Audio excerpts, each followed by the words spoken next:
Over a year has passed since the Nord Stream sabotage sent shock waves globally. Now another sabotage has struck, swiftly crippling the EU's energy supplies. Could this be Putin's long-anticipated revenge on the EU? Hi and welcome, I'm your host Vedika. Let's begin with the video report. 1 year ago, Russia faced a devastating blow when its vital project, Nord Stream 2, was deliberately destroyed.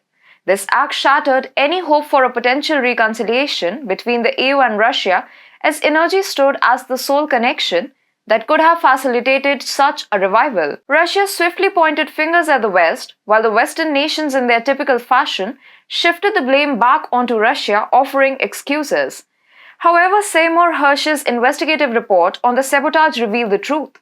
It was a planned effort by the EU and the US. This revelation remained buried for almost a year, but now a fresh act of sabotage has left the EU in shock. On the fateful night of October 8th, at 2 a.m. local time, the Baltic-Connector pipeline experienced a drastic plunge in pressure, as reported by Estonian gas grid operator Elering. The pressure plummeted from 34.5 bar to around 12 bar, and within the span of an hour, it further decreased to a mere 6 bar.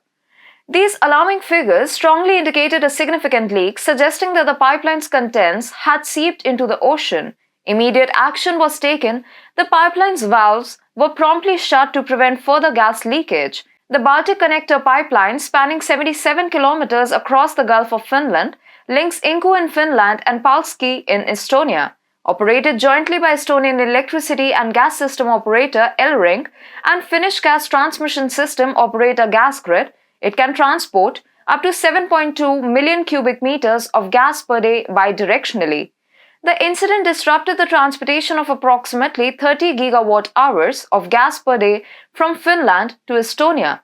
Potential causes, including sabotage, are under investigation, and repairs might extend into months if a puncture is confirmed, according to Gasgrid. The recent sabotage has placed the EU in a precarious situation, prompting discussions on this unexpected event.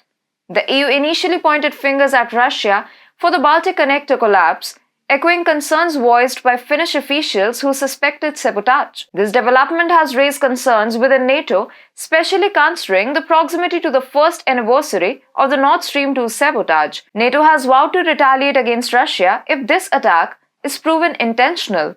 Meanwhile, Russia's response is ambiguous. They neither confirm nor deny involvement.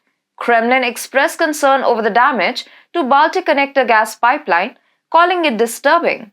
Dmitry Peskov, Kremlin spokesman, stated that while he lacks technical details and information from Russian special services, the news is deeply troubling, but he stressed that the US did the same with Nord Stream almost a year ago. The lack of a clear denial or confirmation from Russia adds complexity to the situation, leaving the international community on edge and demanding a thorough investigation. The impact on the EU is concerning.